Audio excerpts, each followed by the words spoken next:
अस्सलाम वालेकुम नाज़रीन, प्रोग्राम बोन एंड हेल्थ के साथ डॉक्टर ख्वाजा साजिद असलम हाजिर हैं। आज का प्रोग्राम हम कर रहे हैं आर्थराइटिस ऑफ द हिप, जिसको आप उर्दू में कह सकते हैं हिप जॉइंट का या कूल्हे के जोड़ का गंठिया। आर्थराइटिस को उर्दू में गंठिया कहते हैं, चाहे वो नी का हो या हिप को।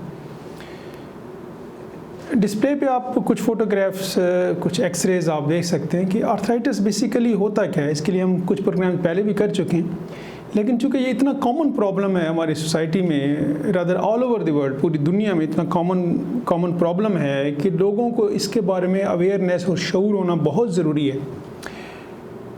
रीज़न बीइंग कि ट्रेडिशनली लोगों को जब गंठिया होता है, चाहे वो घुटने का हो या कूल्हे की हड्डी का हो, तो जो एशियन कंट्रीज़ हैं वहाँ पे लोग ये समझते थे ट्रेडिशनली कि ये आपकी बुढ़ापे की एक निशानी है, ओल्ड एज साइन है, तो आपने अब इसी के साथ ही रहना है और इसी के साथ ही मरना है। तो ये जिस तरह मैंने पहले भी कुछ प्रोग्राम में कहा कि जिस तरह साइंस ने बाकी चीज़ों में तरक्की की है, गाड़ियाँ हैं, मोबाइल्स हैं, बाकी चीज़ें हैं, रोबोटिक सर्जरीज हैं, इस तरह मेडिसिन में भी तरक्की की है। मेडिसिन में भी बहुत सारे इम्प्लांट, बहुत सारी चीज़ें ऐसी आ गई हैं कि जो कि पहले नहीं थी, जिससे हेल्थ सर्विसेज इम्प्रूव हुई हैं, लोगों का म्यार ज़िंदगी बेहतर हुआ है, लोगों की सेहत बेहतर हुई है। हिप आर्थराइटिस बेसिकली होता क्या है? ये कप और ये फीमर जॉइंट है ना, तो अगर आप गौर से एक्सरे देखें तो आप इनको दोनों के बीच में आपको खाली जगह नज़र आती है, थोड़ी सी। बेसिकली खाली जगह नहीं होती है, वो उसके अंदर कार्टिलेज होता है जो स्पंज की तरह का काम देता है, जो कि जब हम चलते हैं, दौड़ते हैं, तो ये हड्डियाँ आपस में नहीं टकराती हैं, हमें पेन नहीं होता, हमें फील भी नहीं होता कि कोई जोड़ हमारा हिल रहा है कि नहीं हिल रहा है। तो ये कार्टिलेज का मेन फंक्शन है। तो इसकी बहुत सारी वजूहात हैं कि ये कार्टिलेज जब डिस्ट्रॉय क्यों होता है।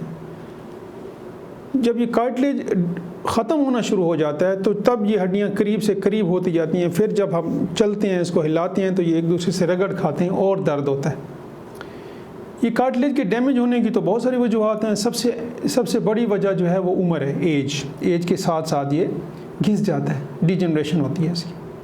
उसके अलावा यंग एज में किसी को फ्रैक्चर हुआ हो जोड़ के अंदर, हिप जोड़ के अंदर, या स्पोर्ट्स इंजरी हो, खेलते हुए गिरे हैं कहीं से, या इन्फेक्शन हुआ हो किसी भी उम्र के किसी हिस्से में, जोड़ का, हिप के जोड़ का, कूल्हे की हड्डी के जोड़ का इन्फेक्शन हुआ हो, तो वो इसको डिस्ट्रॉय कर देते हैं। इस तरह से बहुत सारी वजूहात हैं।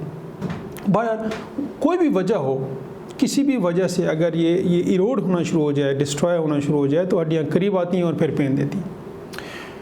हिप जॉइंट उन जोड़ों में से एक जोड़ है जो कि हमें हर एक कदम पे हिलता है। वो अगर आप बाजू का लें, शोल्डर का लें, एल्बो, रिस्ट, हैंड, इसका लें, तो आप ज़रूरी नहीं है कि आपके चलने से ये हिले। आप आर्म स्लिंग पहन लें, आप इसको ना हिलाएं, नहीं हिलेगा। प्लास्टर लगा लें, नहीं हिलेगा। जो हिप जॉइंट का प्रॉब्लम है कि वहाँ प्लास्टर नहीं लगा सकते, वो आपके हर कदम पे हिलता है। जब वो हिलता है तब पेन होता है।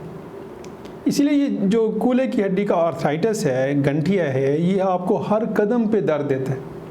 आप सारा दिन बैठे रहें, सारा दिन लेटे रहें, आपको पेन नहीं होगा, लेकिन जो ही आप इसको हिलाएंगे, चाहे वो आप सोते हुए हिलाएं इसको, चलते हुए हिलाएं इसको, आपको दर्द होगा।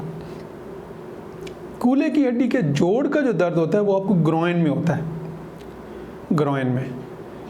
हिप्स में भी हो सकता है, कूल्हे की हड्डी के हिप्स की साइड पे भी हो सकता है। अब ये पेन आपकी रेडिएट करके कमर के लोअर पार्ट जो है, नीचे वाला हिस्सा, वहाँ पे भी हो सकता है, थाई में भी हो सकता है। तो ये बेसिकली जोड़ का दर्द ही होता है। अब ये तो फिर जब आप ऑर्थोपेडिक सर्जन के पास जाएंगे तो वो आपको एग्जामिन करेगा, आपका एक्सरे करेगा, फिर आपको कंफर्म करके बताएगा कि आपको किस स्टेज पे ये आर्थराइटिस है। मेनली ये प्रोग्राम करने का मकसद ये है, ये शऊर पैदा करना है कि लोगों को ये पता होना चाहिए कि इस जोड़ के दर्द का, गंठिया का इलाज है, और परमानेंट इलाज है। ऐसा नहीं है कि टेम्परेरी आप सारी उम्र गोलियां खाते रहें और आप उसी के साथ ज़िंदा रहें, ऐसी बात नहीं। इसका मुकम्मल इलाज है, परमानेंट इलाज। वो हम किसी और प्रोग्राम में करेंगे, टोटल हिप रिप्लेसमेंट, कि वो कैसे करते हैं और उसके क्या फ़ायदे हैं और क्या नुकसान है। आर्थराइटिस जो है ये गंठिया हिप जॉइंट का, ये आपको ग्रेजुअली बढ़ता है, ये बाय डेफिनेशन प्रोग्रेसिव डिजीज़ है। ये ऐसी बीमारी नहीं है कि आपने दवाई ली और ख़त्म हो गया, या आपको थोड़ा अर्सा होगा और फिर बिल्कुल आप ठीक हो जाएंगे, ऐसा कभी नहीं होगा। ये हमेशा प्रोग्रेस करते हैं। अच्छा, कितनी तेज़ी से प्रोग्रेस करता है ये कहना मुश्किल है। ये it varies from person to person, कि किसी में बहुत तेज़ी से चंद महीनों में बहुत ख़राब हो जाता है, किसी में सालों लेता है कि ख़राब होने में। और बाज़ दफ़ा ऐसा भी होता है कि आपका एक्सरे ख़राब होता है लेकिन आपको प्रॉब्लम्स नहीं होते, मीन कि आप 1 किलोमीटर 2 किलोमीटर आराम से चल सकते हैं, ठीक है। तो ये भी ज़रूरी नहीं है कि गंठिया आपको हो लेकिन आपको दर्द बहुत ज़्यादा हो, ऐसा ज़रूरी नहीं है। हो सकता है आपको एक्सरे पे गंठिया सीवियर हो, एडवांस स्टेज में हो, लेकिन आपको दर्द बहुत ही मिनिमल हो, पॉसिबल है। लेकिन मेरे सिर्फ कहने का मकसद, ये प्रोग्राम करने का मकसद, ये शऊर पैदा करने का मकसद सिर्फ यही है कि अगर किसी को बहुत ज़्यादा दर्द है गंठिया की वजह से, कूल्हे के जॉइंट का, उसकी लाइफ क्वालिटी कंप्रोमाइज़ हो रही है और वो ख़ातून या बंदा घर में ही कन्फाइंड हो गए हैं, बाहर शॉपिंग के लिए नहीं जा सकते, अपनी डेली रूटीन एक्टिविटी नहीं कर सकते, अपनी जॉब नहीं कर सकते, कहीं रिश्तेदारों के पास बाहर आना जाना नहीं कर सकते इसकी वजह से, या व्हील चेयर बाउंड हो गए, तो उनको ये समझना ज़रूरी है कि इसका मुकम्मल इलाज है, मुकम्मल क्योर है इसका। डिस्प्ले पे मेरा नंबर है, अगर इन केस किसी ने डिस्कस करना है या अपॉइंटमेंट लेनी है, you are most welcome. Thank you.